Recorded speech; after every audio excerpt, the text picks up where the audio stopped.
Hi, this is Eric Stano with Magic, and this is Tech in EdTech. Normally in this podcast series, we mine issues of technology as it relates to education, but today we're going to try something a little bit different and focus on DE&I, or diversity, equity, and inclusion. This is something that we at Magic grapple with on a daily basis, as do our partners who are developing and preparing products for release in the K-12 higher education and workforce development spaces. We came across today's guest, Maeve DuVally, through her memoir, Maeve Rising, Coming Out Trans in Corporate America. Maeve is a former managing director at Goldman Sachs, and since the publication of her book, has been a consultant to a variety of corporations, companies, and industry leaders relative to issues in DE&I. We think you'll find her story amazing. Maeve's opinions are her own. Magic is here merely to allow for a diversity of voices to be heard. Our focus is always on learners and providing each learner with an equal opportunity to succeed. But we think today's conversation is an important and relevant one in the education space, and we hope you enjoy it. Welcome to Magic EdTech's Tech in EdTech podcast series. My name is Eric Stano. I am the Vice President for Consulting, Curriculum, and Product Strategy. I am joined today by Maeve DuVally, author of Maeve Rising, Coming Out Trans in Corporate America. Maeve, welcome to the podcast today. Eric, thank you very much for having me. Let's jump right in, and let's start with talking a little bit about why you decided to write your book, Maeve Rising, in the first place. From reading it, you've obviously gone through a great deal in your life: depression, alcohol abuse, failed marriages, changing relationships with your children at times, and finally, the realization that you're trans. That all started becoming public with the New York Times article in 2019, which chronicled your coming out at Goldman Sachs. But that was really only the start. There's been since then a significant amount of press following that article. The New York Post, Out Magazine, USA Today, essays written by you in publications like The Standard, appearances on a blizzard of news outlets, and even your own TEDx talk. Some of this happened before your memoir was published, and a lot followed it. So what was your goal in making your transition so public? What did you hope to achieve? Sure, that's a great question. When I decided to come out at Goldman Sachs, I did not court any publicity, but the New York Times decided to chronicle my coming out. So in some ways, it was almost accidental. I didn't plan for that to happen. But what I discovered as a result of that was every time I gave an interview, every time I talked publicly, inevitably, various transgender people in different states of coming out, or transgender people who might be in college, not yet be in corporate America, would reach out to me and they'd want to know more about my experiences and they wanted to share their experience. So I learned pretty quickly that my story could help other people.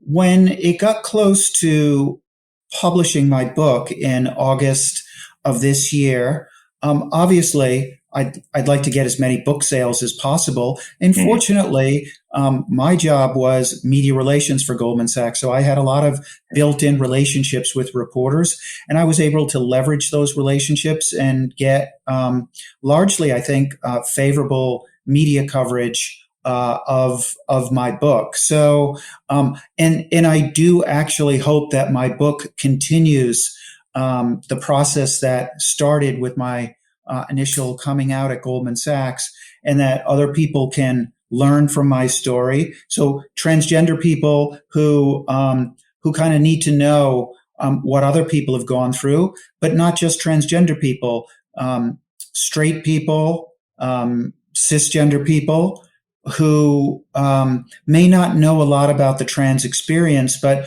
hopefully through reading my book can learn a little bit more and maybe not think it's such a strange thing. Right, right.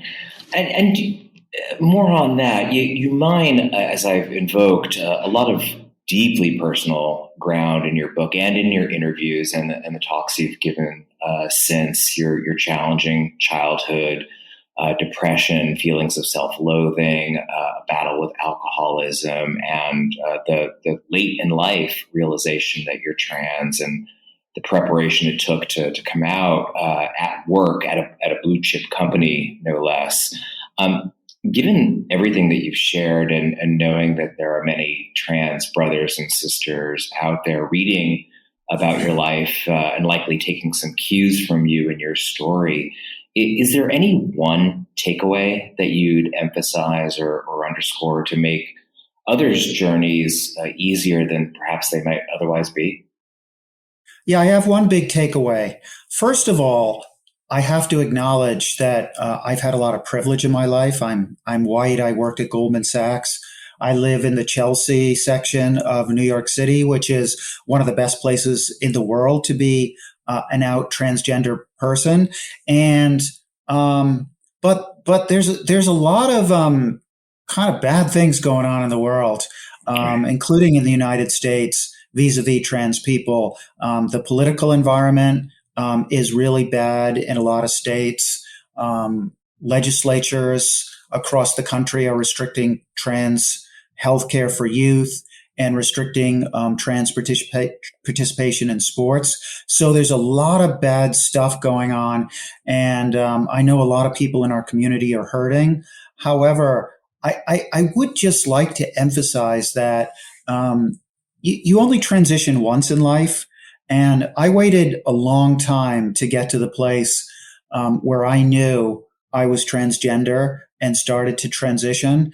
And although it can be very confusing and can create problems with people that are close to us who don't understand, I really would like to see more of us in the community enjoy the experience. It's really, really important to enjoy the experience. This is real deep self-discovery, and it's immensely rewarding as you go through it. So I'd like to see people try and recognize that and enjoy the experience. That's wonderful. Well, and actually, and in fact, I feel like that might almost answer the question that I'm about to ask. But as a follow up, given everything that you've written and everything that you've said in your own talks and in the interviews that you've been giving, is there anything that you feel like you might have left unsaid? Is there anything that you feel like might not be breaking through with all of the information and the storytelling that you've gifted the world? Is there anything that you feel like may not be breaking through, or something that you feel is maybe unsaid or said too quietly? Well, this has certainly been breaking through, but I haven't said it. I worked for Goldman Sachs for a long time. And while I was working for Goldman Sachs, understandably, I was a little bit more circumspect in what I said, and I can be a little bit more open now. But I just really want to acknowledge how difficult the environment is for us right now, that our experience is being delegitimized. It's people are saying that effectively they're saying that our experience as transgender people is not a legitimate human experience. And that's just plain wrong. It's ugly. It's despicable. It's being used for political gain. It's just horrible that people are doing that. Fortunately, I don't think history shows us that these types of phases don't last forever. And I'm quite cheered by the fact that some of those messages on the far right side of the political spectrum, they really aren't resonating with voters, which I'm very, very happy to see. And it won't be this way always. I'm very cheered by the fact that there's a much higher percentage of queer and transgender people, transgender nonconforming people in the next generation. And those people are going to are going to vote and they're going to make a difference going forward. So I wanted to really acknowledge the current environment. But what I also wanted to say is that what I've learned from my experience is that periods of pain and confusion are temporary. And once they pass, and once you do get through them, you learn something and you're better and stronger for it. So I'm convinced that hopefully in the not so distant future, our community is going to come out of this a lot stronger, and our enemies will be in retreat. So there's almost a dichotomy that you're putting forward as, this is in some respects, a ferocious environment, or can be, but that is temporary. And nevertheless, despite that, this should be a joyful experience for folks. That this very well said. Okay. Very well said. Yes. Nice. Well, and I think that's it's a very clear-eyed dichotomy that a lot of people face in a lot of different contexts. But I think that that's buoying. I think for anybody to hear, because everyone knows the world about them isn't perfect, but that this can be that joy can be gleaned regardless of that. Exactly. So shifting a little bit, you gave your book a very deliberate subtitle, "Coming Out Trans in Corporate America," and given all the ways you could have contextualized this journey, could have been all about your family, all about your other relationships, but you made it about coming out trans in corporate America, at least to some significant degree. Why did you choose to focus on the workplace, and what was it about the corporate context of coming out trans that spoke to you as you took up writing your memoir?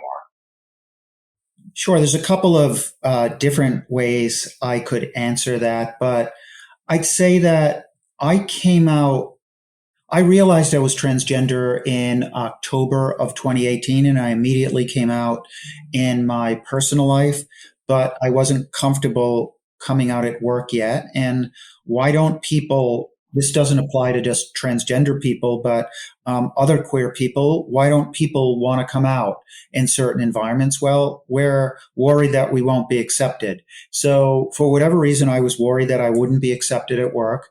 And there was a 7 or 8 month lag between the time I came out in my personal life and the time I came out at Goldman Sachs. And just because of the New York Times story and the fact I worked at Goldman Sachs, in some ways, it really was my public coming out when I came out at Goldman Sachs, in a way that it wasn't in October of 2018. Although, those first 2 or 3 months, that's where I did all the work in terms of right. In terms of learning what it means to be trans, taking risks with my appearance, taking risks with people that I knew. The other thing I'd say is that obviously some of it was a marketing ploy. Coming out in corporate America, coming out at Goldman Sachs, one of the premier companies in the United States, there was certainly a marketing element to that. And I'd say this, Eric, I also talk quite a bit about my alcoholism in the book. Right. And I'll tell you, for an alcoholic in recovery that writes a memoir, in some ways, the book can be nothing but a recovery story. So I most certainly see this memoir as my definitive recovery story, as well as my coming out story.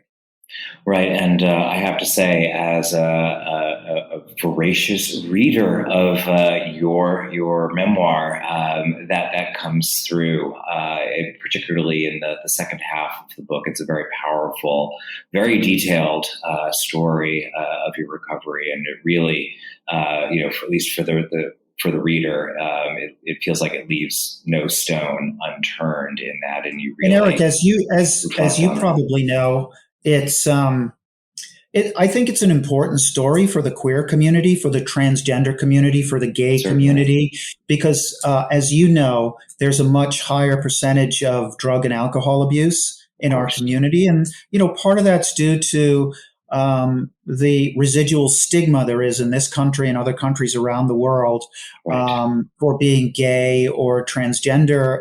And many of us struggle for much of our young lives with that. And many of us hide who we really are. And we cope with hiding that by abusing drugs and alcohol.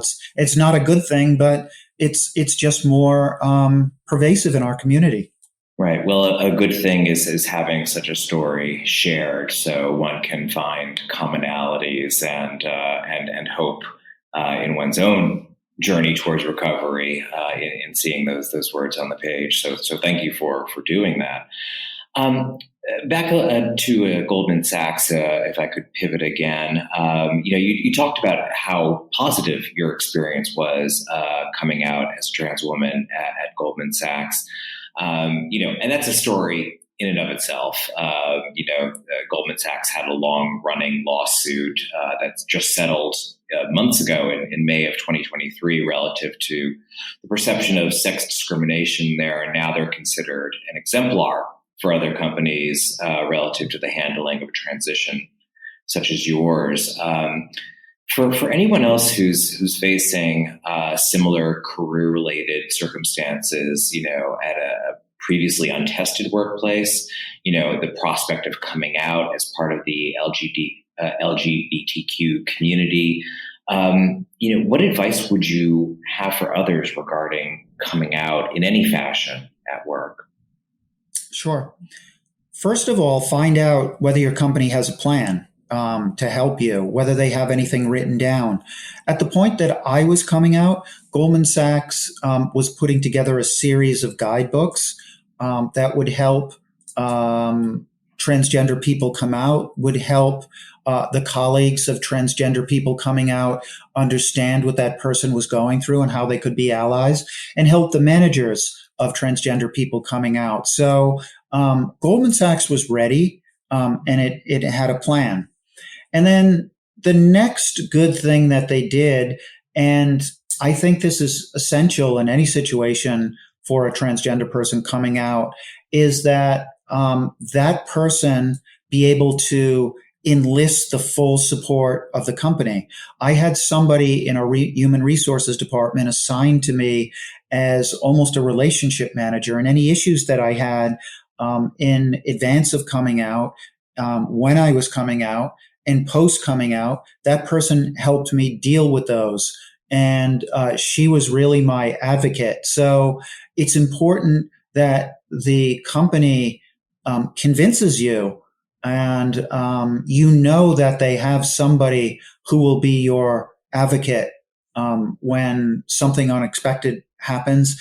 And I'll tell you, each coming out experience is different. Each person is different. Their needs are different. Their circumstances are different, and unexpected things will happen. And you need somebody at the company that has your back.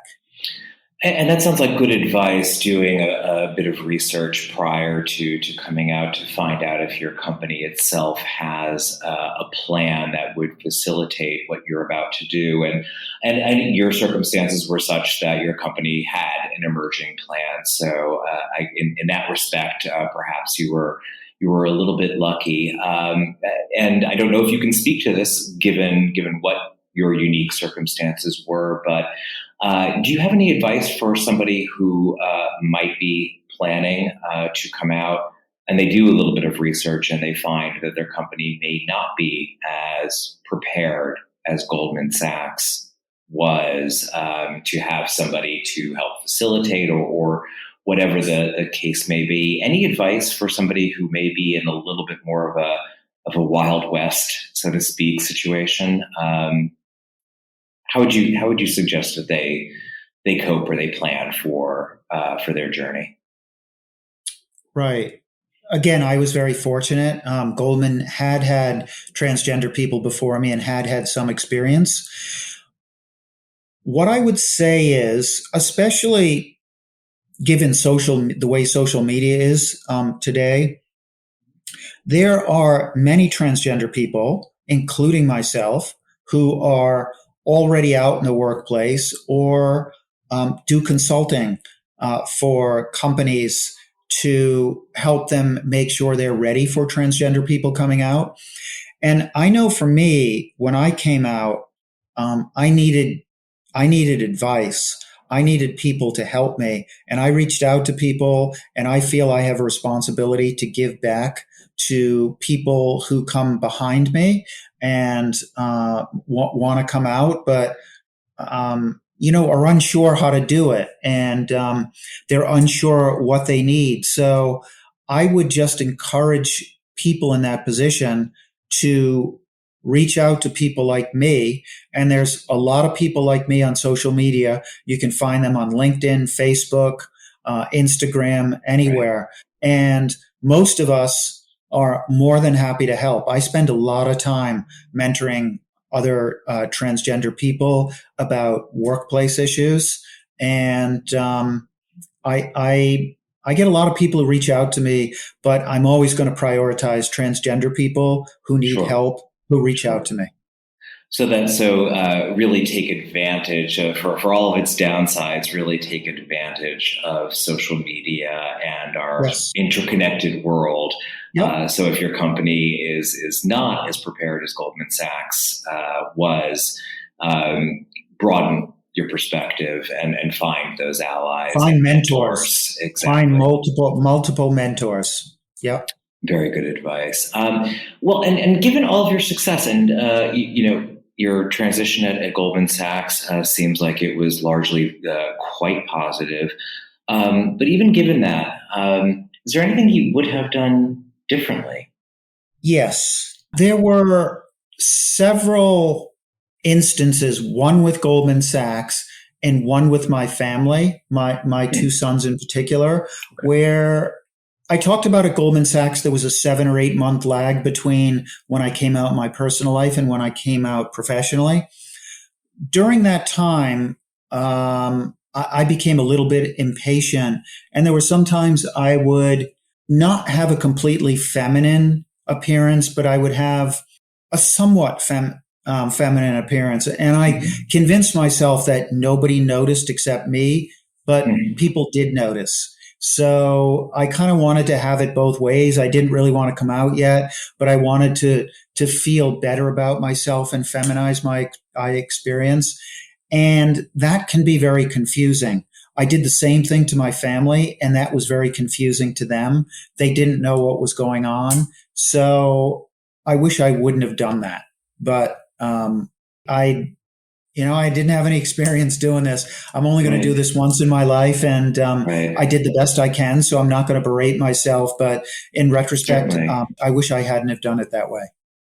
Right. Although it does sound to somebody who is not trans, it does sound like something that is somewhat natural in one's evolution toward taking more modest steps and beginning to immerse themselves into something that is sort of innate but unfamiliar at the same time. It sounds like a natural piece, but something that you, upon reflection, wish maybe you hadn't done. But certainly sounds like it's a natural instinct on one's part. Right. So I'm glad you're not berating yourself about it, because it sounds like nothing but a natural instinct. Yeah. Okay, pivoting again, and sorry for all of the pivots, but once again, now that you're a consultant for companies relative to DE&I issues, certainly with some focus on transgender issues, but DE&I more broadly speaking, what advice would you give to leaders of companies who may want to improve their posture on engendering a more inclusive workplace? So unfortunately, this issue has become very black and white. Given what happened with Bud Light, there's this tendency right now to judge companies on the basis of whether they speak publicly or they don't speak publicly about something. Of course, I would love more big companies to be vocal about trans and queer rights, but I understand in the current environment why companies don't do that. And it's a very complex environment. It's not just LGBTQ plus rights, but there's rights for people of color. There's rights for people of various religions. So it's companies can't speak publicly about all these issues. But I would say if they do speak publicly, if they get some backlash, they better not back down, because that's the big lesson of Bud Light. And Bud Light has lost both ways, deservedly so. They handled that situation extremely poorly. But the bigger point I wanted to make is that companies can really support a certain group of people by making their companies as welcoming as possible. For transgender people, what that looks like is it's being at recruiting events and recruiting LGBTQ plus recruiting events and recruiting trans people. It's benchmarking your healthcare benefits for transgender people to your competitors and maybe companies in other industries.